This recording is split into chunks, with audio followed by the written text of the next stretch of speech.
గుండె నిండా గుడిగంటలు June 13 episode. దేవుడా, రోహిణిపై ప్రభావతి దాడి.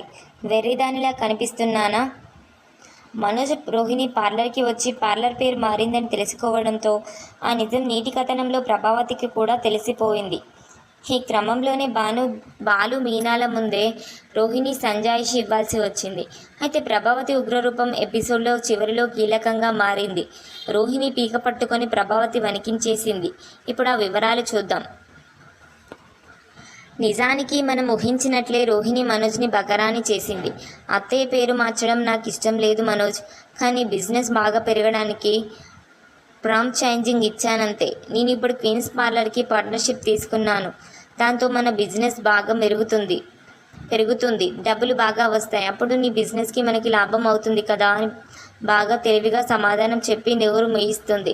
వెంటనే మనోజ్, సూపర్ రోహిణి, ముందు మనకి విజయం ముఖ్యం, పేరుదేముందిలే అనేసి ఇంటికి వెళ్ళిపోతాడు. మనోజ్ వెళ్ళగానే రోహిణి సంబరంగా అమ్మయ్య అని సోఫాలో కూర్చుంటుంటే అంతా విన్న విద్య, ఏంటే రోహిణి అంత రిలాక్స్ అవుతున్నావు? మనోజ్ ఇంటికి వెళ్ళి పేరు మార్చిన విషయం మీ అత్తయ్యతో చెప్తే ప్రమాదం కదా అంటుంది. దాంతో రోహిణి అమ్మో నిజమే అని ఇంటికి పరుగు తీస్తుంది. అయితే రోహిణి ఇంటికి వెళ్ళేలోపే బాలు, మీనా, సత్యం ప్రభావతులతో మనోజ్ విషయం చెప్పేస్తాడు. వెంటనే రోహిణి కవర్ చేసుకుంటూ మనోజ్కి చెప్పిన అబద్ధాన్ని ప్రభావతికి చెప్తుంది. ఇక వెంటనే ప్రభావతికి కూల్గా నవ్వుతూ, నాకు తెలుసమ్మా, నువ్వేం చేసినా దానికి ఒక కారణం ఉంటుంది. మనోజ్ కంటే నీకు తెలివితేటలు ఎక్కువ, అందుకే నువ్వు ఇలా చేశావు అంతే కదా అంటుంది కోపాన్ని ఆపుకుంటూ. పైకి నవ్వుతూ రోహిణితో సత్యం, బాలు, మీనా అంతా అయోమయంగా చూస్తుంటారు. నేనే మీకు ముందు చెప్పాలి అనుకున్నాను అత్తయ్య, కానీ మనోజ్ చెప్పేశాడు అంటుంది రోహిణి.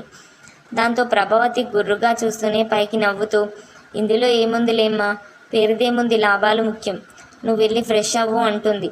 దాంతో రోహిణి పైకి వెళ్ళిపోతుంది. ప్రభావతి కోపాన్ని ఆపుకుంటూ పైకి వెళ్ళిపోతుంది. అయితే మనోజ్కి ఫోన్ రావడంతో పైకి వెళ్తాడు. సత్యంతో బాలు వెంటనే చిన్నగా, నాన్న మనం చూసేదంతా నిజమేనా అంటాడు. నిజమేగా మరి అంటాడు సత్యం నవ్వుతూ. వెంటనే మీనా, అత్తయ్య ఏంటండి, చిన్న మాట కూడా అనకుండా అంత నెమ్మదిగా మాట్లాడి వెళ్ళిపోయారు అంటుంది. వెంటనే బాలు హాల్లో, మా అమ్మ గురించి నీకు పూర్తిగా తెలియడం లేదు.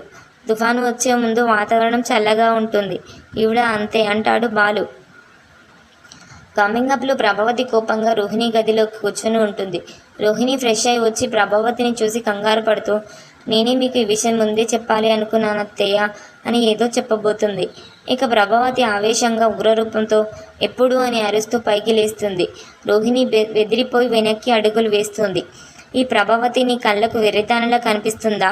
నీ పార్లర్లో జుట్టు కత్తిరించి పారేసినంత ఈజీగా నా పేరు తీసి పారేశావా?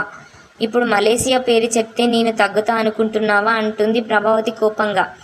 మీకిచ్చే డబ్బులు ఇస్తూనే ఉన్నాను కదా అంటుంది రోహిణి భయపడుతూ. వెంటనే ప్రభావతి రోహిణి గొంతు పట్టుకొని, హే ఏంటి ఎదురు సమాధానం చెప్తున్నావు? ఇది కాకుండా ఇంకేమైనా దాచావా? ఇప్పుడే చెప్పు అంటూ రెచ్చిపోతూ ఉంటుంది ప్రభావతి. కమ్మింగ్ అప్ అయిపోతుంది. అయితే గొంతు పట్టుకునే సీన్ నిజం కాదేమో అనిపిస్తుంది. ప్రభావతి తన గదిలో ఉండటం చూసి రోహిణి అలా ఊహించుకొని ఉండొచ్చు, లేదా ప్రభావతి తన కోపాన్ని అలా ఊహించుకొని తీర్చుకొని ఉండొచ్చు.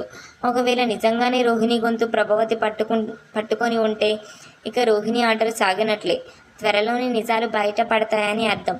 ప్రభావతి ఓవర్ యాక్షన్ చూస్తుంటే నిజం కాదని అనిపిస్తుంది. చూద్దాం ఏం జరుగుతుందో.